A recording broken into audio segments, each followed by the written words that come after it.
मुझे जवाब चाहिए मैं आपका स्वागत है। मैं हूं मनोज मनु। बात आज एक बड़ी खबर की। जी हां, एएमयू के पूर्व छात्र नेता शर्जील उस्मानी पर एफआईआर दर्ज कर ली गई है।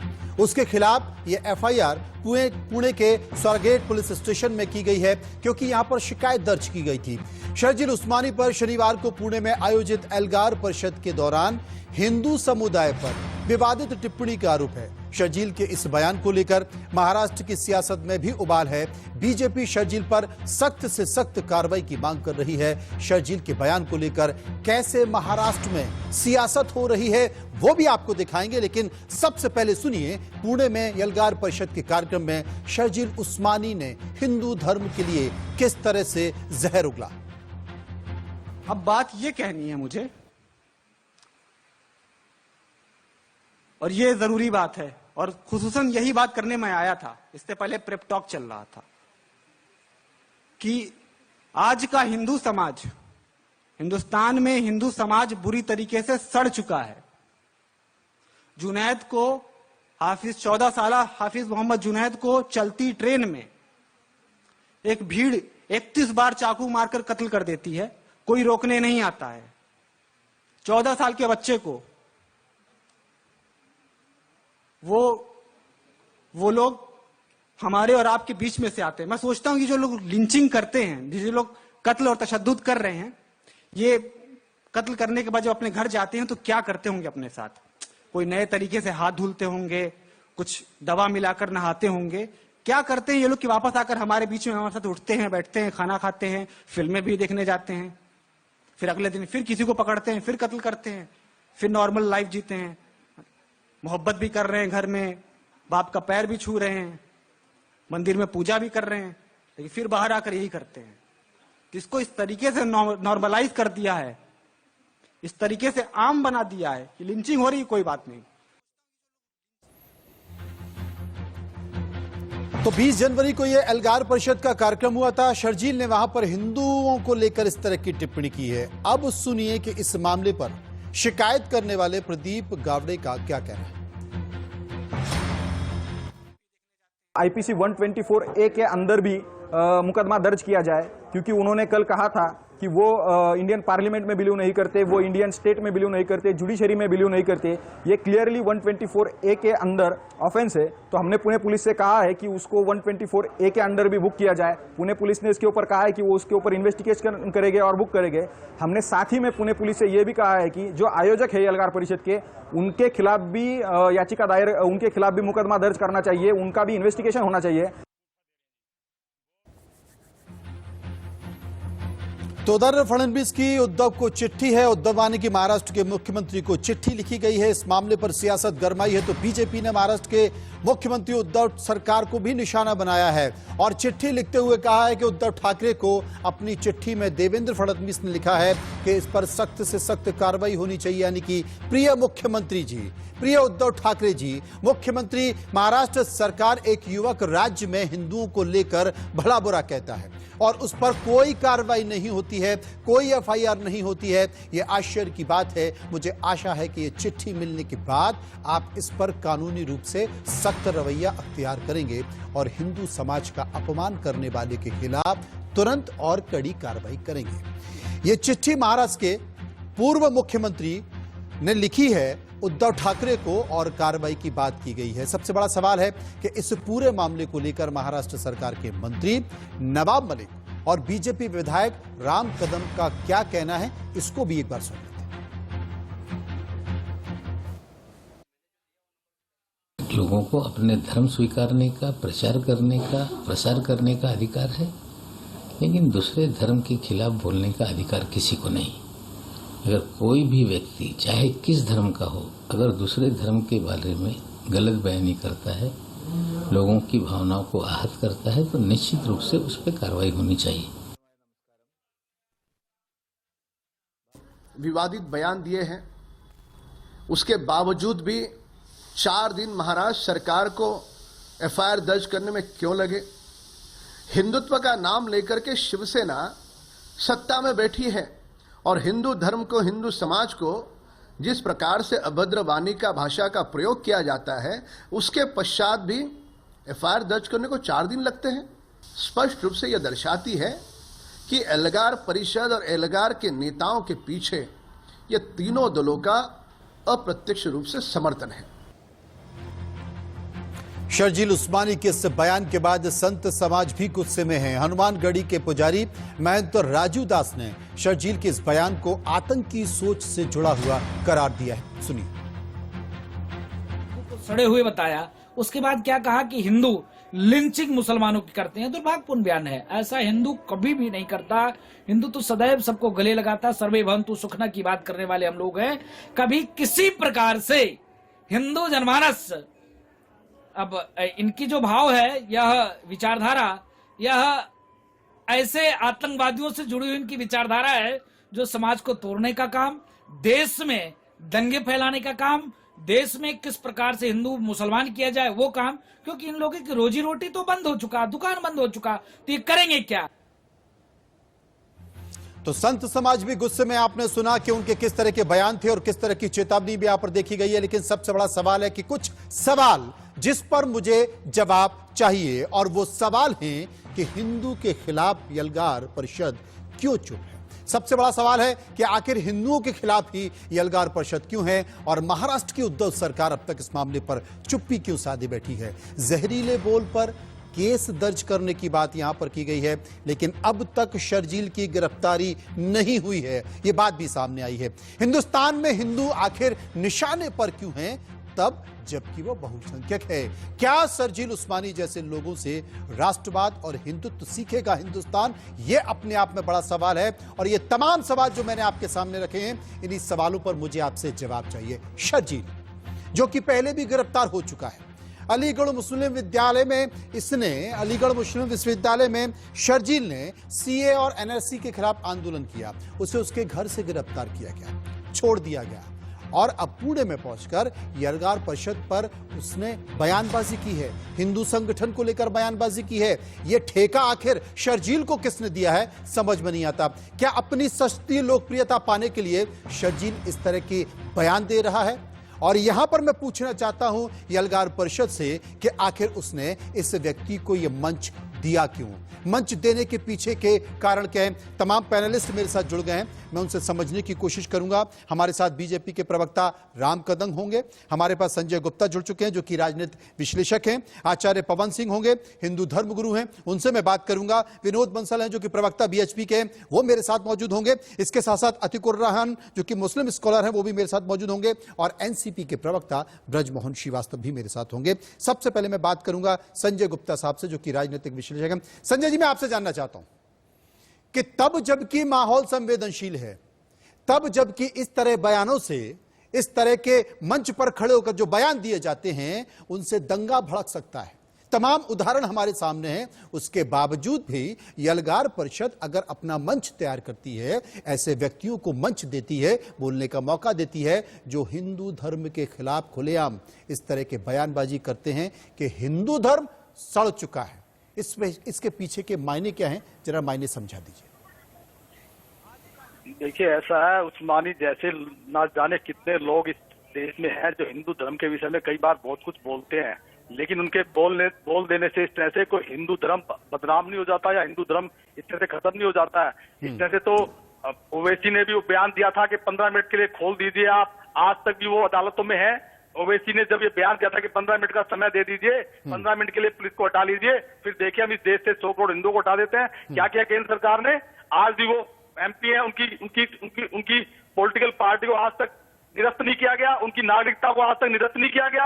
आज भी अदालतों के अंदर हमारे देश में एक कानूनी ढांचा है, संघीय ढांचा है, संवैधानिक ढांचा है, उसके अनुसार ही किसी के खिलाफ इस तरह का बयान देने पर कार्रवाई की जाती है। महाराष्ट्र में, पुणे में अगर इस तरह की घटना घटी है तो उसके खिलाफ महाराष्ट्र सरकार ने, महाराष्ट्र पुलिस ने उसके खिलाफ एफआईआर दर्ज किया है और बड़ी जल्दी उसको गिरफ्तार भी करेगी। इस तरह की घटना पुणे में जब इसने की थी तब यूपी सरकार ने भी यही किया था, इसको गिरफ्तार किया था, उसके बाद इसकी जमानत हो गई और आज ये जमानत पर है। आज फिर से इसने इस तरह का बयान दिया है, तो इस तरह के बयान देने पर ना तो इसको सपोर्ट किया जा सकता है और ना इसको छोड़ा जा सकता है, और कोई भी सरकार हो, कोई भी सरकार इसको नहीं छोड़ेगी और इसके खिलाफ कानूनी तौर पर जो भी कार्रवाई हो सकती है वो कार्रवाई की जाएगी। चलिए, कार्रवाई की जाएगी। अतिकुर रहमान इस वक्त मेरे साथ मौजूद हैं, मुस्लिम स्कॉलर हैं। अतिकुर रहमान साहब, मैं आपसे जानना चाहता हूं, शर्जील की जो उम्र है उस उम्र में तो उसने हिंदू और हिंदुस्तान को भी ठीक से पढ़ा भी नहीं होगा, देखा भी नहीं होगा, और अपनी उम्र से ज्यादा गंभीर बयान अगर शर्जील देता है तो क्या यह शोभा देता है हिंदुस्तान की सरजमी पर, जहां पर आप ऑक्सीजन लेते हैं, जहां पर आप हवा लेते हैं, जहां का आप अन्न खाते हैं, जहां की आप रोटी खाते हैं, उसी आबो हवा में जीते हैं और उसी देश की सुविधाओं को आप इस्तेमाल करते हैं, बावजूद आप गाली देते हैं।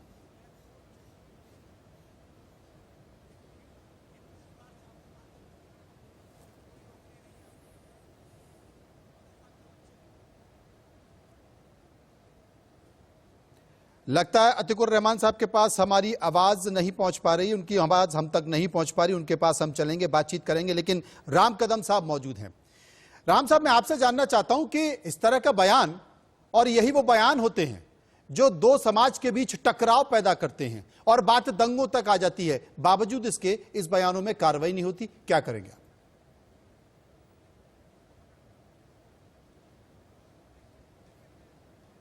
स्पष्टता से यह बता दूं कि विगत 1 वर्षों के अंतराल में हिंदुत्व का नाम लेते हुए शिवसेना महाराष्ट्र के सिंहासन पर विराजमान है, पर लगातार हिंदू धर्म और हिंदू समाज के साथ दुर्व्यवहार करने का, उन्हें अपमानित, पीड़ित, प्रताड़ित करने का दुस्साहस महाराष्ट्र की भूमि पर हो रहा है और शिवसेना उसे प्रत्यक्ष रूप से समर्थन करते हुए दिखती है। अब रहा सवाल शर्जील का, यह पहला मामला नहीं है, इसके पूर्व भी उसने बहुत सारे गलत बयान दिए हैं। इसके बावजूद जिस एल्गार परिषद में शर्जील आया, वह एल्गार परिषद वह परिषद है जिसके कारण महाराष्ट्र के पवित्र भूमि पर इसके पहले भी दंगे हुए हैं। जांच के पश्चात पता चला कि अर्बन नक्सलवाद के साथ वे सारे लोग जुड़े हैं। ऐसी स्थिति होने के बावजूद हमारा सवाल महाराष्ट्र की इन 3 दलों की सरकार को है, इन्होंने उन्हें कार्यक्रम की अनुमति क्यों दी, यह पहला सवाल। दूसरा सवाल, यह शक के घेरे में यह पूरी की पूरी सरकार इस कारण आती है, महाराष्ट्र के मुख्यमंत्री शिवसेना आते हैं कि 4 दिन लगते हैं जब हमारे विपक्षी नेता देवेंद्र फडणवीस जी खत लिखते हैं, समूचा देश का मीडिया उसको उठाता है, उसके बाद मजबूरन एफआईआर दर्ज करते हैं, पर एफआईआर भी दर्ज देशद्रोह का नहीं होता, यह देश के साथ द्रोह है। हम सभी धर्मों का सम्मान राम कदम साहब, अगर एफआईआर दर्ज की गई है तो मैं आपसे जानना चाहता हूं उस एफआईआर में क्या है, किन धाराओं का इस्तेमाल किया गया है और उस एफआईआर में क्या कहा गया है, जरा ये बता दीजिए। देखिएगा, एफआईआर में केवल हिंदू धर्म की भावनाएं आहत हुई, इस प्रकार का उन्होंने जो धारा ली है, इसमें तो धारा देशद्रोह की होनी चाहिए, क्योंकि अर्बन नक्सलवाद के साथ इनके संबंध जुड़े हैं, ऐसा जांच के पश्चात सामने आया है। पहला विषय तो यह आता है कि इन्हें अनुमति देनी नहीं चाहिए। अगर अनुमति दे रहे हैं तो एल्गार परिषद के पीछे ये राष्ट्रवादी, कांग्रेस और शिवसेना, ये तीनों दल उनका समर्थन कर रहे हैं। और हिंदू धर्म को इतनी अभद्र वाणी का, इतने अभद्र शब्दों का प्रयोग करने के बाद भी महाराष्ट्र के मुख्यमंत्री खामोश क्यों है, चुप्पी क्यों है उनकी? ये बड़ा सवाल है। ब्रजमोहन श्रीवास्तव एनसीपी के प्रवक्ता इस वक्त हमारे साथ जुड़ गए, हम उनसे पूछना चाहते हैं। ब्रजमोहन जी, आप जवाब दे दीजिए, आपकी सरकार वहां पर है, इस तरह की बयानबाजी होती है, शिकायत भी होती है, उसके बाद भी कार्रवाई उस तरीके से नहीं होती जिसका जिक्र राम कदम साहब कर रहे हैं। जवाब जी से ये पूछना चाहिए कि जिस समय वो महाराष्ट्र के मुख्यमंत्री और गृह मंत्री थे, उस समय उन्होंने दिसंबर 17 में इसी एल्गार परिषद को पूना में प्रदर्शन करने की अनुमति क्यों दी थी, कार्यक्रम करने की अनुमति क्यों दी थी? इसका बीज देवेंद्र फडणवीस ने बोया है। यदि उस समय उन्होंने मना कर दिया होता, पूना पुलिस ने उस समय कहा था कि ये मीटिंग यहाँ पे नहीं होना चाहिए, उसके बावजूद देवेंद्र फडणवीस जी ने उनको अनुमति दी थी, तो उनको ये बात हमारी सरकार से नहीं पूछना चाहिए, सबसे पहले उन्हें देवेंद्र फडणवीस से पूछना चाहिए। दूसरी बात मैं आपसे कहना चाहता हूं कि पूना में उस्मानी ने तो एक बार कहा, लेकिन हिंदुस्तान का जो मीडिया है वो दिन में उसको 10-10 बार दिखा रहा है। मैं उस मीडिया से भी अनुरोध करना चाहता हूं आपके माध्यम से कि मेहरबानी करके वो भी अपने आप को जिम्मेदार बनाए, कम से कम उसका अब वीडियो तो ना दिखाए, उस पर आप बहस करिए, चर्चा करिए, लेकिन कम से कम उनके वीडियो को दिखाकर देश प्रदेश में फिर से इस बात की प्रॉब्लम को फिर से खड़ा करने की कोशिश ना करें। जहां तक राष्ट्रवादी कांग्रेस पार्टी की तरफ से इस प्रकार के शब्दों का मैं पूरी तौर से घनघोर विरोध करता हूं। किसी भी व्यक्ति को, किसी भी धर्म के खिलाफ किसी भी व्यक्ति को आहत करने वाली भाषा का उपयोग करने का अधिकार नहीं है और इसके ऊपर कड़ी से कड़ी कार्रवाई होना चाहिए। मैं आपको विश्वास आपके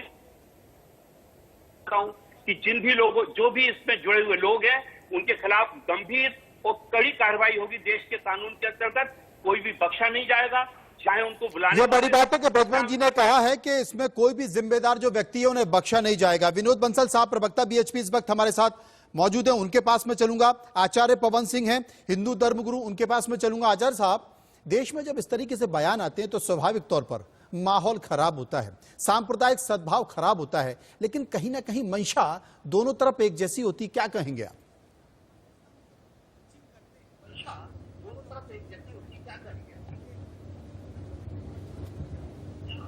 पवन जी।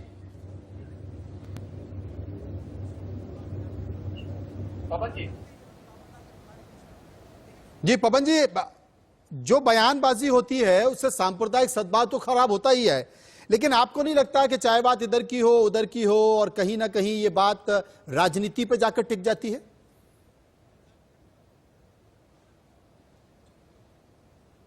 जी देखिए, जहां तक मैं अपनी बात रखूंगा, मैं थोड़ा चाहूंगा कि मेरे जो बाकी सहयोगी हैं पेशेंटली इस बात को सुने। जी।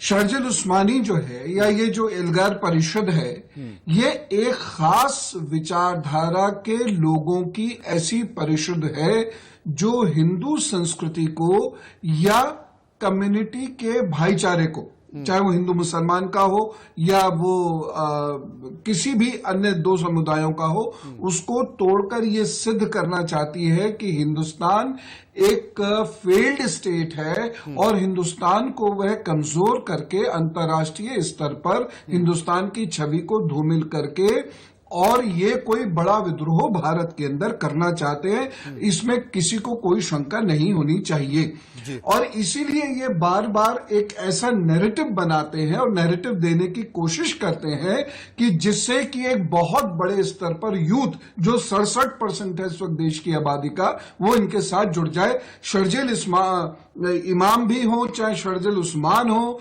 चाहे ऐसे और बहुत सारे लोग हों, वो सब इसी कैटेगरी के लोग हैं। ये सिंपैथी लेते हैं शर्जिल की। यदि आप जो ट्विटर आईडी है देखें, मुस्लिम अलाइव, जैसे कि इस देश के अंदर मुसलमानों को मार दिया जाता हो, एक ऐसा ही नैरेटिव है।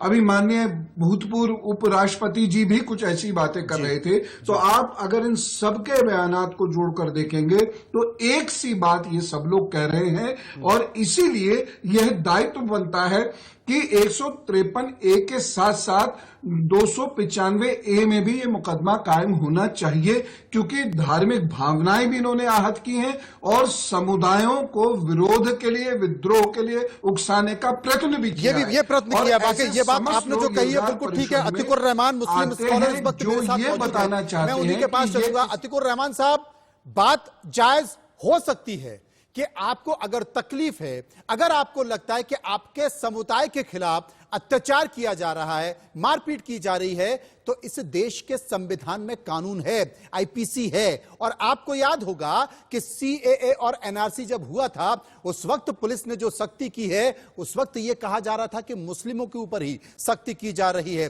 लेकिन आज आप किसान आंदोलन को देखिए, किसान आंदोलन कर रहे हैं, सरकार को लगता है कि यह गलत है, यह मांग जायज नहीं है, आज उतनी ही सख्ती की जा रही है, और वो ज्यादातर हिंदू ही हैं। तो ये देश का कानून है, अगर तकलीफ है, परेशानी है, तो उसके लिए कानून है, आप शिकायत दर्ज कर सकते हैं। लेकिन यह अधिकार आपको किसने दिया कि आप मंच पर खड़े होकर हिंदू समाज को बदनाम करें, उनके खिलाफ आप बयानबाजी करें, आप अपने समुदाय को भड़काएं जिससे दंगा हो? आपको लगता है यह उचित है? मनोज, मैं पहले भी कहना चाह रहा था, ऑडियो का प्रॉब्लम था। देखिए, जिसकी जैसी सोच होती है, जैसी मानसिकता होती है, उसके मुंह से अल्फाज भी वही निकलते हैं जी। मैं पूरी तरह से उनकी इस बात का खंडन करता हूं। कोई राइट नहीं बनता है किसी भी एक इंडिविजुअल को, कोई एक कम्युनिटी। हमारा हिंदू समाज बहुत साफ सुथरा समाज है। हमारा हिंदू समाज पूरी तरह से अपने होश व हवास में हमारे साथ में कंधे से कद्दा मिलाकर खड़े होना चाह रहा है जी। हमारा यूथ, हमारा नौजवान, हमारा किसान सबके सब इस देश की तरक्की चाहते हैं। मुझे कोई राइट नहीं बनता है मनोज कि मैं किसी पर कीचड़ उछालकर उसको जनरलाइज करूं। यहाँ पर मनोज एक इंपॉर्टेंट बात यह है कि क्या वजह है कि एक शर्जील उस्मानी अगर कोई बात कहता है तो ट्विटर, सोशल मीडिया, तमाम हिंदुत्व एलिमेंट उसको जनरलाइज करके ये बात को ट्रोल करने की कोशिश करते हैं कि अतीकुर रहमान भी इसी पार्ट एंड पार्सल का हिस्सा है। कैसे आप जनरलाइज कर लेते हैं? मैं इस चीज का खंडन करना चाहता हूं। उसी तरह से जिस तरह से अगर बीएचपी का कोई लीडर, बीजेपी का कोई लीडर उनको लव जिहाद के नाम पर पूरे के पूरे मुसलमानों को बदनाम करने की कोशिश करता है, तो आपको उस बात का खंडन करना चाहिए कि पूरी कम्युनिटी इसकी जिम्मेदार नहीं है। अतीकुर रहमान साहब, आपकी इस बात से हम पूरी तरह से इत्तेफाक रखते हैं, लेकिन बेहतर होता, अच्छा होता कि अगर यलगार परिषद के कार्यक्रम से निकलकर कोई मुस्लिम व्यक्ति शर्जील के खिलाफ अगर एफआईआर कराता तो समाज में संकेत एक अलग जाता और सांप्रदायिक सद्भावना की जो अलग हिंदू और मुस्लिम बहा रहे हैं इस देश में, गंगा जमनी तहजीब की बात जो लगातार निकल कर आती है, उसका एक उदाहरण पेश होता। लेकिन दुर्भाग्य है कि नहीं हुआ, और नहीं हुआ इसलिए आज हम चर्चा कर रहे थे। अतीकुर रहमान साहब, मनोज बिल्कुल सही है। देखिए ये लोगों की, चाहे वो यलगार परिषद हो, चाहे वो आरएसएस हो, इन लोगों का समाज को बांटने में हम लोग पूरी तरह से समझ गए हैं कि ये एक एजेंडा लेके चल रहे हैं। अब इसकी काट क्या है? इसकी काट सोचना है दोनों लोगों को बैठकर, और दोनों लोगों को बिठाने में हम लोग असमर्थ हैं। यहाँ पर डिविजनल फोर्सेस जो हैं, बांटने वाले फोर्सेस है, वो ज्यादा ताकतवर हो गए हैं, बजाय इसके कि कोई ऐसा एलिमेंट सामने आए, चाहे वो गवर्नमेंट हो या एनजीओ, कि भाई क्या मुश्किल है, आप लोग दोनों साथ में क्यों नहीं बैठते हैं इन एलिमेंट को एलिमिनेट करने के लिए। विनोद बंसल साहब मेरे साथ मौजूद हैं। विनोद जी, अतीकुर रहमान साहब कहते हैं कि अगर कुछ लोग और कुछ संगठन उधर भी हैं तो कुछ लोग और कुछ संगठन इधर भी हैं जो माहौल खराब करते हैं। उनका इशारा आरएसएस की तरफ और बीएचपी की तरफ है। देखिए मनोज जी, आपने बड़ा स्पष्ट तौर पर सुना है इन्होंने कि इनकी पहली साहब कहते हैं कि इन्होंने एक शब्द भी उसके खिलाफ नहीं बोला।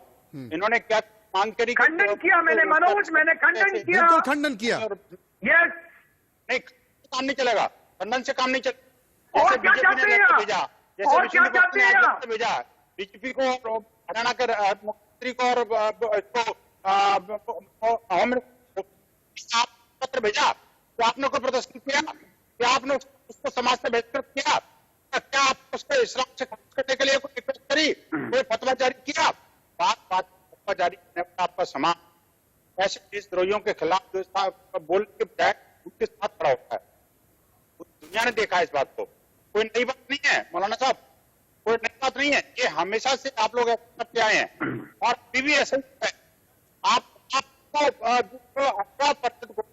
ऐसे जुड़ करके इतना महापाप कर रहे हैं जो देश की जनता और ये चैनल दर्शक अच्छी तरह हैं कि आखिरकार आप क्या कह रहे हैं और क्या कहना चाहते हैं, और क्या आपके जो तथ्य करने का जरूरत है वो कितना कम पड़ा है, ये समझने की जरूरत है।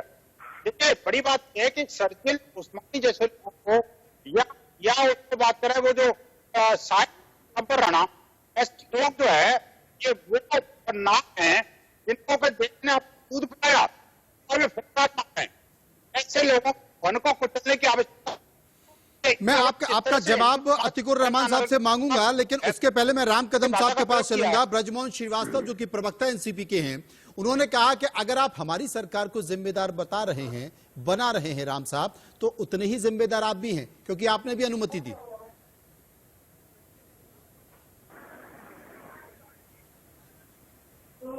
राम कदम साहब,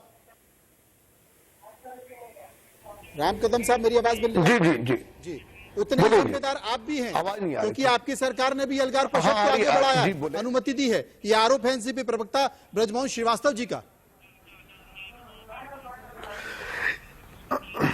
देखिएगा, जिस समय सरकार ने उसे अनुमति दी थी उस समय तक यलगार पर कोई भी आरोप नहीं लगे थे। उसके पश्चात आरोप लगे हैं और आरोप लगने के बाद जांच के जो निष्कर्ष आया है वह निष्कर्ष वे सारे लोग अर्बन नक्सलवाद से जुड़े हैं, इस प्रकार का निष्कर्ष क्या राष्ट्रवादी के नेता, कांग्रेस के नेता, शिवसेना के नेता नहीं जानते? भली भांति जानते हैं, पर पर्दे के पीछे ये एल्गार और नक्सलवाद को समर्थन देने का दुष्कर्म इस महाराष्ट्र की सरकार की ओर से हो रहा है। हम तो सीधा सवाल पूछते हैं कि इतना बड़ा उसने विधान लोगों को दर्द देने वाला, पीड़ा देने वाला, हिंदू समाज को आहत करने वाला किया। 4 दिन कौन सी कुंभकर्ण की निद्रा में ये महाराष्ट्र की सरकार से हो रही थी? इस बात का पहला जवाब दे, इस बात का जवाब दे कि 4 दिन आपने एफआईआर क्यों नहीं दर्ज किया? आपको किसने रोका था? एफआईआर मैं आपको दूसरी बात बता दूं, तांडव वेब सीरीज में देश में सबसे पहले हमने घाटकोपर में मामला उठाया, उस पर भी इन्होंने 4 दिन के बाद मजबूरन एफआईआर दर्ज किया। पर तांडव वेब सीरीज के उन बदमाशों को आज तक इस महाराष्ट्र सरकार ने क्या जांच के लिए बुलाया? क्या पुलिस थाने बुलाया? क्या पुलिस उनके घर गई? कुछ नहीं किया। क्या कारण है? अरे आप शांति बरते, जरा आराम से पानी पी लीजिए, मेरे सवालों का जवाब दीजिए। मेरे सवालों का जवाब दीजिए। तांडव वेब सीरीज के कौन से एक्टर को, कौन से राइटर को आपने अब तक बुलाया? कौन से ऐसे कारण है? दीप सिंधु अभी तक गिरफ्तार क्यों नहीं हुआ? आप यहाँ की बात कर रहे हैं? उसमें भी चार दिनों तक एफआईआर नहीं लिया, इसमें भी 4 दिनों तक एफआईआर नहीं लिया। हिंदू धर्म से आपको इतनी एलर्जी क्यों है?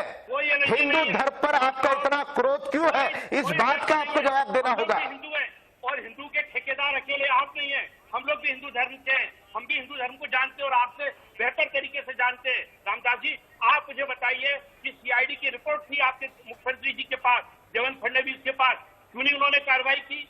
क्यों नहीं उन्होंने उस अनुमति को रोका? उन्होंने विशेष रुचि लेकर वो अनुमति दिलवाई।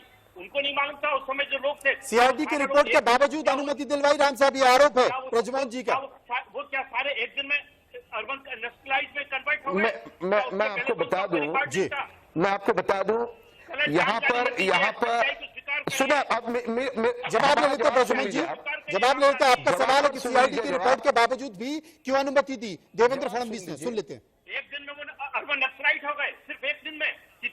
जवाब ले लेते हैं राम साहब। सबसे आरंभ में हम ये बता दें कि यहाँ पर जो एनसीपी के प्रवक्ता है उन पर मैं व्यक्ति विशेष टिप्पणी नहीं करूंगा जी, पर देश इस बात को कतई नहीं भूलेगा कि 450 वर्षों के संघर्ष के बाद जब तुम्हारी हमारी आस्था का राम मंदिर अयोध्या में बनने जा रहा था, भूमि पूजन होने जा रहा था, यही एनसीपी के सर्वश्रेष्ठ बड़े कद्दावर नेता ने उसके भूमि पूजन पर सवाल उठाए। क्या कारण था? इतनी एलर्जी आपको क्यों है? तांडव पर कार्रवाई नहीं करते, उनके निर्माताओं पर, एक्टर पर कौन लगते हैं? आपके दामाद लगते हैं। सरजू को 4 दिन आपने छोड़ दिया, कौन लगता है? आपका दामाद लगता है। क्या कारण है? अरे ये किसी सियासत का या दल का विषय नहीं है, यह समूचे हिंदू धर्म का विषय है। आप भी स्वयं हिंदू है। असल में मुद्दों की जब धड़कती आग होती है तो उसमें राजनीतिक रोटियां सेकने में मजा आता है, चाहे वो इधर का हो या फिर उधर। में बयानबाजी आखिर कब तक होती रहेगी, चाहे वो इधर की हो या फिर उधर की हो। संजय गुप्ता इस वक्त मेरे साथ मौजूद है। संजय साहब, मैं जिक्र कर रहा था धधकते हुए मुद्दों की, और शायद कोई ही राजनीतिक पार्टी है जो इन मुद्दों को छोड़ना चाहती हो, चाहे वो मुद्दा यहां का हो या फिर वहां का हो। राजनीतिक रोटियां सेकनी है और सेकती जाती रहेंगी, ये रोकने वाला नहीं।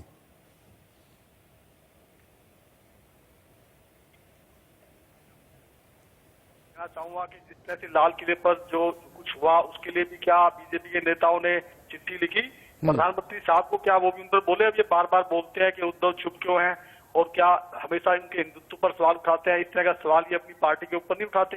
फिर दूसरा, तांडव फिल्म के विषय में अभी राम कदम जी कह रहे थे, तो मैं उनसे कहना चाहूंगा कि सेंसर बोर्ड उनके द्वारा नॉमिनेटेड अधिकारियों का है। एक तरफ तो आप तांडव जैसी मूवी को परमिशन देते हैं, उसकी जैसी सीरीज को परमिशन देते हैं, फिर उसके बाद आप एफआईआर दर्ज करके उनके खिलाफ खड़े हो जाते हैं। पुलिस ने थोड़ी ना कोई कार्रवाई करनी है उनके ऊपर। सेंसर बोर्ड ने उनको परमिशन दी हुई है। आपने अगर कुछ करना था, इसके अंदर दिखाना था, तो आप करते ये कि सेंसर बोर्ड में कंप्लेंट करते, सेंसर बोर्ड के अंदर उसकी परमिशन को रद्द करवाते। आप सेंसर बोर्ड में तो आपने कुछ भी नहीं किया, ना आपने सेंसर बोर्ड पर सवाल उठाया।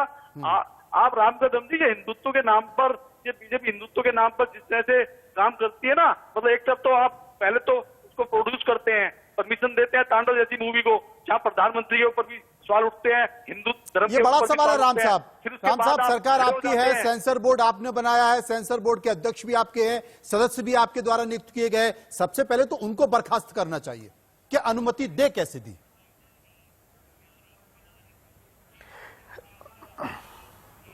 जी, सबसे पहले बता दूं कि ओटीटी प्लेटफॉर्म के लिए, क्योंकि अभी नया नया प्लेटफॉर्म है जी, इस ओटीटी प्लेटफॉर्म के लिए अब तक अपने यहां पे कोई सेंसर बोर्ड नहीं है। शायद शिवसेना के नेता यहां पर नहीं जानते होंगे, उनकी जानकारी के लिए बता दूं उसको वो बनना चाहिए है। हमने स्वयं प्रकाश जावड़ेकर जी से खत लिख करके उनसे प्रार्थना की है और निश्चित तौर पे प्रधानमंत्री मोदी जी के नेतृत्व में एक सेंसर बोर्ड जैसे एक व्यवस्था बनेगी।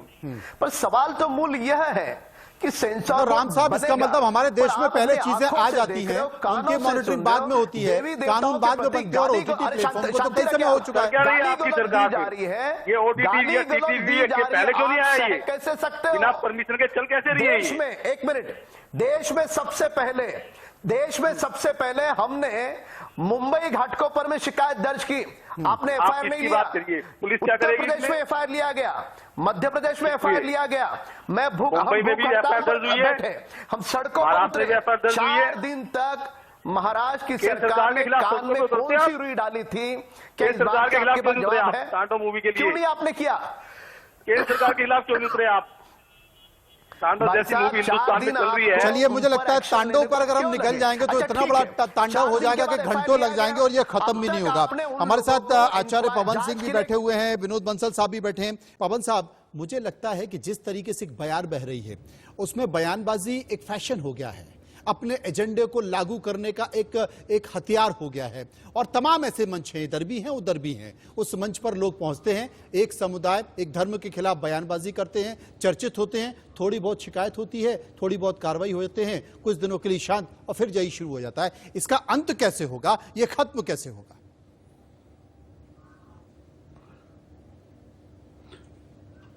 देखिए, इसका अंत कभी भी पॉलिटिकल इनिशिएटिव से नहीं होगा। इसका अंत होगा या मीडिया इनिशिएटिव से, जिसमें लोगों को मीडिया साथ लेकर चले, और या फिर इसका अंत होगा कानून से। कानून लचर है, 153A और 295A दोनों अभी लचर है, उसमें बहुत सख्त सजा के प्रावधान नहीं है और उसमें सिद्ध करना भी बहुत मुश्किल होता है, क्योंकि right to expression fundamental right से ये बात उठा के ले आते हैं। तो केस लिंगर ऑन होता रहता है और उतने बीच में नए नए केसेस आते रहते हैं, कोर्ट पे भी उतना वक्त नहीं होता उसके बाद।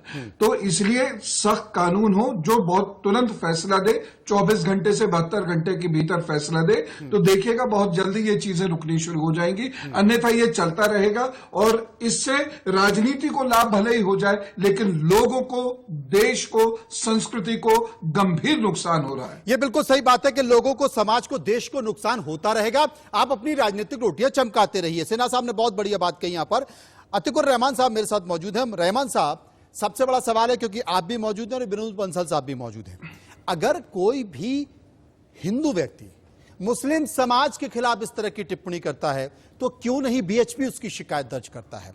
और अगर कोई भी मुस्लिम व्यक्ति अगर हिंदू धर्म के खिलाफ इस तरह की टिप्पणी करता है तो क्यों नहीं मुस्लिम स्कॉलर आप जैसे लोग सामने आते हैं, क्यों नहीं मुस्लिम संगठन सामने आकर उसकी शिकायत करते हैं? जिस दिन यह होने लगेगा उस दिन इस देश का सांप्रदायिक सौहार्द बन जाएगा, बच जाएगा, वरना इस पर राजनीति होती रहेगी, कुछ होने वाला नहीं है। क्या मानते हैं अतिकुर रहमान साहब? बेशक, देखिए, सही बात तो यही है जैसा आप कह रहे हैं। मुश्किल ये है कि अगर हम कोई अच्छी बात यहाँ पर कह रहे हैं तो विनोद बंसल जी ने क्या टिप्पणी की उस पर कि इनकी कथनी और करनी में फर्क है जी। यही इल्जाम मैं इनके ऊपर लगाता हूँ कि इनकी कथनी और करनी में फर्क है। आप 4 दिन की बात कर रहे हैं यहाँ पर। नहीं, मैं इसको बढ़ाना नहीं चाहता हूँ, सुनिए। हाँ। आप 4 दिन की बात कर रहे हैं कि एल्गार परिषद और शर्जील के ऊपर 4 दिन हो गए एफआईआर। मैं 1 साल आपको बताऊं, अनुराग ठाकुर के ऊपर आज तक की एफआईआर नहीं की। गोली मारो सालों को, ये बयान किसके खिलाफ था? एक समुदाय के खिलाफ बयान था। हम चिल्लाते रहे, कुछ नहीं हुआ। जैसा कि आपने कहा, रोटियां सिकती रही, लोग उससे मजे उठाते रहे, पॉलिटिकल एजेंडा चलता रहा। इसको एंड कौन करेगा? Who will bell the cake? यहाँ पर अगर हम आप पे विनोद बंसल साहब, जितना दर्द आपके अंदर है उतना ही दर्द अतिकुर रहमान साहब के अंदर है। देखिए मुझे कह रहे हैं जी जी, जितना दर्द आपके अंदर है हिंदू समाज को लेकर, टिप्पणी को लेकर, उतना ही दर्द अतीकुर रहमान साहब को लेकर है कि टिप्पणी तो हमारे समाज के खिलाफ भी होती रही। क्या हुआ, क्या कार्रवाई हुई? नहीं, देखिए दुर्भाग्य के देश बहुसंख्यक समाज को अल्पसंख्यक समुदाय का शिकार होना पड़ रहा है।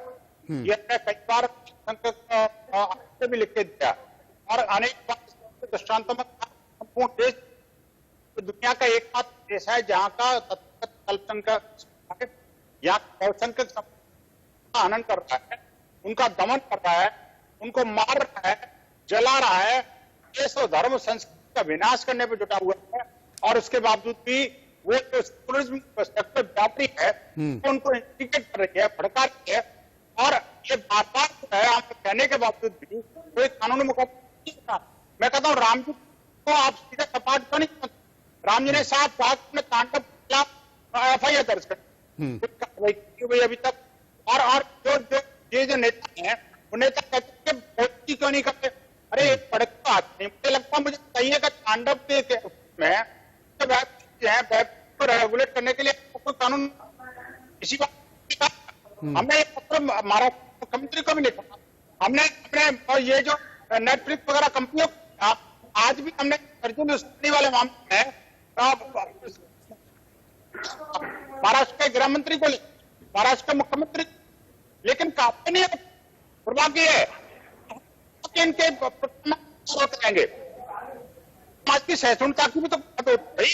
क्या सारे अधिकार नहीं? सहिष्णुता की बात यहां पर की जाती है। ब्रजमोहन श्रीवास्तव साहब मेरे साथ मौजूद है। ब्रजमोहन साहब, संकेत बड़ी चीज होती है और इस पूरे मामले पे एक संकेत ये देने की कोशिश की जा रही है कि चाहे वो कांग्रेस हो, सपा हो, बसपा हो या फिर एनसीपी हो, जब भी मुस्लिमों की बात आती है, उनसे जुड़े हुए मामलों की बात होती है, आप लोग ढिलाई बरतते रहे हैं। भले ही शिवसेना आपके साथ है, वो कट्टर हिंदुत्व को लेकर चलती है, लेकिन राम कदम साहब की पार्टी ये दिखाने की कोशिश कर रही है कि अगर शिवसेना आपके साथ भी आ गई है तो वो भी अब ढिलाई बरत रही है। संकेत कुछ इसी तरह के हैं। महाराष्ट्र की भारतीय जनता पार्टी की तकलीफ ये है कि वो सत्ता में ना आने के कारण बहुत बेचैन है। हाँ। और हमेशा लगातार इस प्रकार के बेमानी मुद्दे उठाते हैं जिनका कि कोई तात्पर्य नहीं होता, जबकि वो मुद्दे उन्हीं के पैदा किए हुए हैं। लेकिन मैं उनसे कहना चाहता हूं कि महाराष्ट्र में ये सरकार 5 साल सेवा करेगी और उसके बाद के भी चुनाव जीतेगी।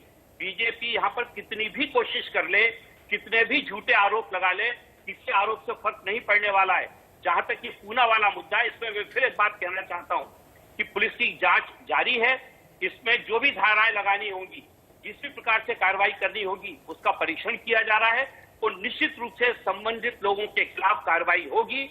कोई भी व्यक्ति नहीं बचेगा, इसमें किसी प्रकार की कोई कोताही नहीं होगी। हमारी सरकार और हमारी राष्ट्रवादी कांग्रेस पार्टी जनता के प्रति जिम्मेदारी महसूस करती है और हम लोग कोई भी ऐसी भाषा, ऐसे शब्द का उपयोग नहीं करते व्यक्तिगत चर्चा में भी, जिससे कि ना करते हैं और ना किया जाएगा। राम साहब, आप संतुष्ट हैं? राम कदम साहब, आप संतुष्ट हैं? क्योंकि ब्रजमोहन श्रीवास्तव कह रहे हैं कि जनाब बर्दाश्त नहीं किया जाएगा, कोई भी व्यक्ति हो।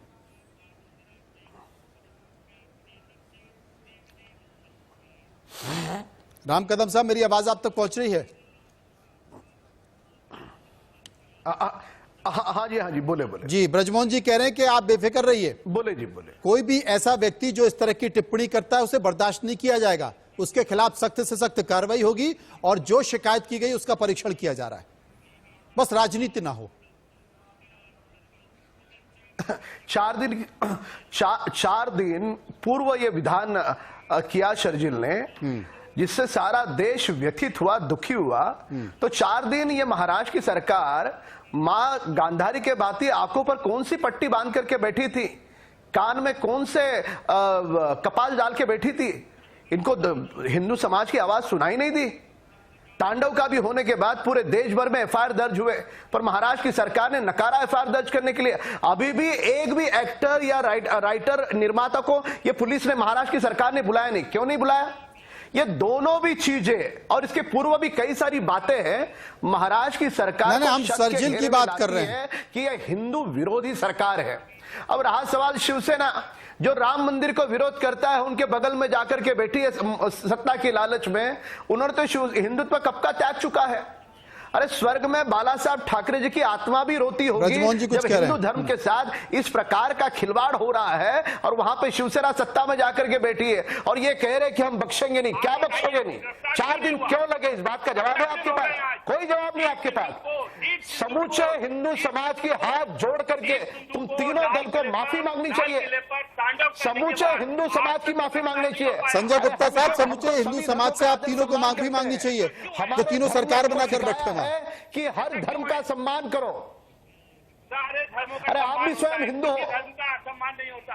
आपको बहुत बड़ी गलत आपकी सरकार 4 दिन क्यों चुप थी? क्या जवाब है आपके पास इसका? हिंदू मत मानिए। और 4 दिन के बाद जब देवेंद्र फडणवीस आवाज उठाते हैं उस वक्त आप जाग जाते हो। 4 दिन क्या कर रहे थे? ये हो चुका है। लाल किले पे 4 दिन क्या कर रहे थे? इसका केवल मात्र जवाब दीजिए। आप बताइए, परमिशन तो ट्रैक्टर पेड़ की थी और लाल किले पे समूचा देश का हिंदू समाज आपसे पूछता है कि महाराष्ट्र के भूमि पर लगातार बार हिंदुओं का अपमान क्यों हो रहा है? के खिलाफ क्या किया आपने? और अपमान होने के बाद कन्हैया कुमार के खिलाफ क्या किया आपने?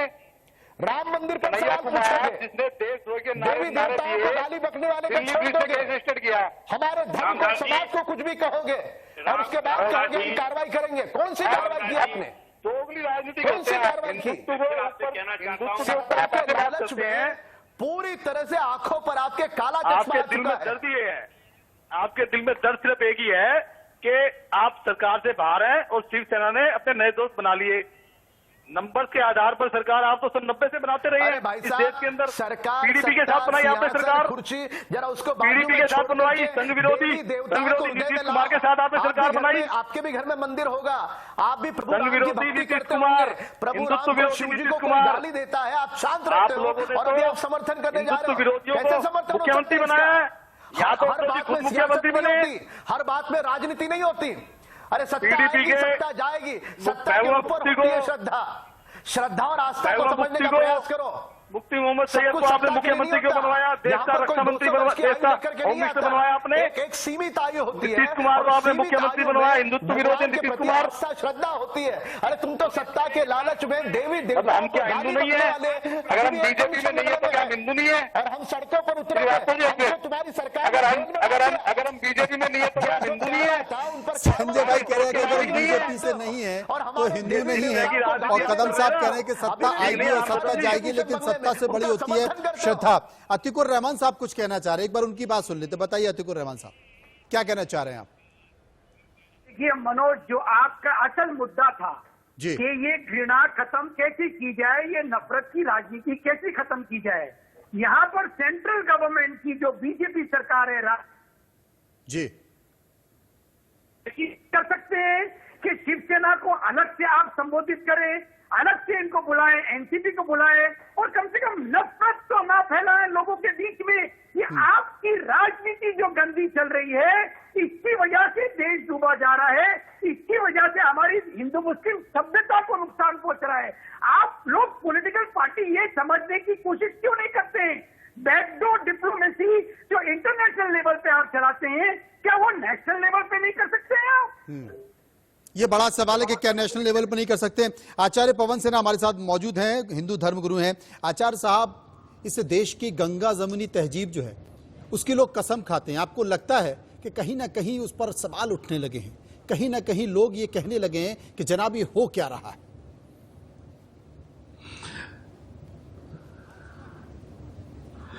बिल्कुल उठ रहे हैं और ये अभी और बड़े स्तर पर उठेंगे, ऐसा मेरा अपना आकलन है। कारण यह है कि हम मुद्दे छोड़कर चीचा लेतर में लग जाते हैं, मुद्दे छोड़कर कीचड़ उछालते हैं। दूसरी बात यह कि मुद्दों को गहराई से समझ नहीं पाते हैं और उससे भटकना शुरू हो जाते हैं। देखिए, देश में कोई भी तहजीब तब कायम होती है जब देश की सभ्यता कायम होती है। देश की सभ्यता तब कायम होती है जब देश के समुदाय सभ्यता की बात करते हैं, मुद्दे की बात करते हैं। और अगर वो समुदाय अपने इंटरेस्ट को देखना शुरू करते हैं, लोकल इंटरेस्ट जब नेशनल इंटरेस्ट भारी पड़ जाते हैं, तो कोई भी तहजीब या सभ्यता कायम नहीं हो सकती। और इस पर अभी और ज्यादा मसाइल बढ़ेंगे। मैं ये आपको बता रहा हूं, अभी बंगाल इलेक्शन आ रहा है, अभी आप देखिएगा। ये बड़ा सवाल है। पवन सेनान साहब ने कहा कि धीरे धीरे चुनाव आता जा रहा है, इस तरह के मुद्दे आपके सामने जरूर नजर आएंगे। हमारे एक पैनलिस्ट ने कहा कि सत्ता आती है और सत्ता जाती है, लेकिन बड़ी चीज है श्रद्धा। लेकिन श्रद्धा से भी एक बड़ी चीज है राजनीति, और राजनीति को जब तक धधकते हुए मुद्दे नहीं मिलेंगे तब तक रोटियां कैसे सेकी जा सकेंगी, चाहे वो रोटियां इधर की हो या रोटियां उधर की हो। सारे पैनलिस्ट मेरे साथ रहे, उनका बहुत बहुत शुक्रिया इस पूरी चर्चा में। फिलहाल इस पूरी चर्चा में इतना ही। बाकी खबरों के लिए आप चलते रहिए इंडिया न्यूज के साथ। मुझे दीजिए इजाजत, नमस्कार।